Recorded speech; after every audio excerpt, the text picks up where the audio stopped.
மத்திய கிழக்கு பிராந்தியத்தில் மீண்டும் ஒரு பெரும் போர் பதற்றம் உருவாகியுள்ளது.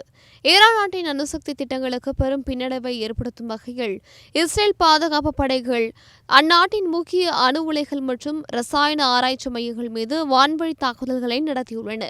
குறிப்பாக ஈரானின் அராக் பகுதியில் அமைந்துள்ள குவாண்டாப் கனநீர் உலை மற்றும் அர்டாகன் பகுதியில் உள்ள யுரேனியம் செறிவூட்டும் தொழிற்சாலை ஆகியவை இந்த தாக்குதலை பிரதான இலக்குகளாக மாற்றப்பட்டுள்ளன. அணு ஆயுத தயாரிப்பிற்கு தேவையான புளூட்டோனியம் மற்றும் எல்லோ கேக் எனப்படும் செறிவூட்டப்பட்ட யுரேனியம் பொடியை தயாரிப்பதில் இந்த மையங்கள் மிக முக்கிய பங்கு வகித்து வந்ததாக இஸ்ரேல் ராணுவம் உறுதிப்படுத்தியுள்ளது. இந்த தாக்குதல் நடைபெறுவதற்கு சற்று நேரத்திற்கு முன்னதாக இஸ்ரேல் ராணுவம் தனது அதிகாரப்பூர்வ சமூக வலைதள பக்கத்தின் வாயிலாக அராக் நகர பொதுமக்கள் மற்றும் அருகில் உள்ள கைராபாத் தொழில் மண்டபத்தில் உள்ள ஊழியர்கள் உடனடியாக வெளியேறுமாறு பாரசீக மொழியில் எச்சரிக்கை விடுத்திருந்தது. பொதுமக்கள் வசிக்கும் பகுதிகளுக்கு பாதிப்பு ஏற்படக்கூடாது என்பதற்காக இந்த முன்னெச்சரிக்கை நடவடிக்கை எடுக்கப்பட்டதாக கூறப்படுகிறது.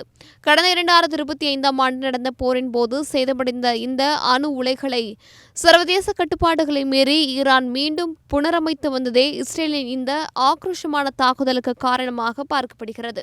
அணு உலைகள் மட்டுமின்றி ஈரானின் ரசாயன ஆயுத ஆராய்ச்சி மையம், அதாவது கெமிக்கல் வெப்பன்ஸ் ரிசர்ச் ஃபெசிலிட்டி ஒன்றையும் இஸ்ரேல் வான்வழி தாக்குதல் மூலம் நிலைக்குலைய செய்துள்ளது.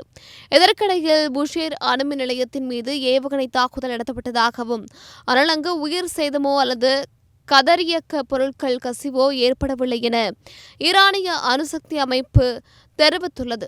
இஸ்ரேலின் இந்த நடவடிக்கையை தொடர்ந்து ஈரானின் புரட்சிகர காவல்படை, அதாவது IRGC, கடுமையான எச்சரிக்கை ஒன்றை விடுத்துள்ளது. மத்திய கிழக்கு பகுதியில் உள்ள அமெரிக்க பங்குகளை கொண்ட நிறுவனங்கள் மற்றும் இஸ்ரேலுக்கு ஆதரவான தொழில் மையங்கள் மீது தகுந்த பதிலடி கொடுக்கப்படும் என ஈரான் அறிவித்துள்ளது. இந்த தாக்குதலால் ஈரானின் அணுசக்தி திட்டங்களுக்கு பல கோடி டாலர் மதிப்பிலான இழப்புகள் ஏற்பட்டுள்ளதாக தெரிகிறது. ஈரான் மற்றும் இஸ்ரேல் நாடுகளுக்கு இடையே அதிகரித்து வரும் இந்த மோதல் போக்கு ஒரு முழு அளவிலான போராக மாறுமோ என்ற அச்சம் உலக நாடுகள் மத்தியில் அதிகரித்துள்ளது. அடுத்த கட்டமாக ஈரான் எந்த மாதிரியான பதிலடியை தரும் என்பதும் அதற்கு இஸ்ரேலின் எதிர்வினை என்னவாக இருக்கும் என்பதும் தான் தற்போதைய உலக அரசியலின் மிக முக்கியமான கேள்வியாக மாறியிருக்கிறது.